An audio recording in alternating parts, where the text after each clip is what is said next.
نماز جو ہے اس کی عادت کیسے ڈالی جائے، اور یہ جو 5 وقت کی نماز ہے، اکثر پیرنٹس جو ہے وہ میرے پاس آتے ہیں اور کہتے ہیں کہ ہمارے بچے جو ہے وہ نماز نہیں پڑھتے، تو اس کے اوپر بھی انہوں نے کہا مجھے کہ آپ ایک ویڈیو بنائیں اور بتائیں کہ کیسے نا مطلب اس کو نماز کی عادت کو پکا کیا جائے۔ تو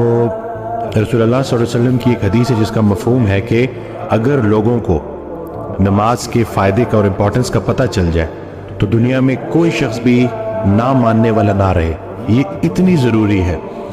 اور نماز دراصل اللہ کی یاد ہے۔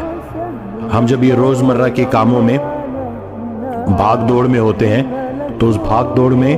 کہیں ہم اللہ کو بھول نہ جائیں، زندگی دینے والے کو بھول نہ جائیں، اس کو یاد رکھنے کے لیے صبح اٹھے، فجر پڑھی، فجر پڑھنے کے بعد اپنے کام شروع کیے، مصروفیات میں بیزی رہے، پھر ظہر کا ٹائم آ گیا، پھر نماز پڑھی، پھر اللہ کو یاد کیا، پھر ظہر سے عصر تک اللہ کو یاد رکھا، پھر جیسی عصر آئی عصر پڑھی، پھر سے اللہ کی یاد تازہ ہوئی، پھر عصر سے مغرب کے بیچ میں اللہ کو یاد رکھا، اور پھر عصر سے مغرب کے بیچ میں جو اللہ کو یاد رکھا، کام بھی کیے اور اللہ کی یاد بھی قائم رہی۔ پھر جب مغرب آئی تو مغرب میں پھر وہ یاد تازہ کر لی، پھر عشاء پڑھی اور عشاء کے بعد باوضو سو گئے۔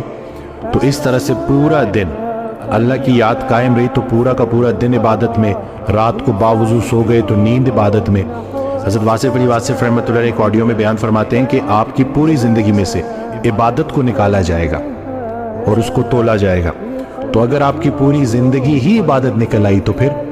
تو نیت ہے جی،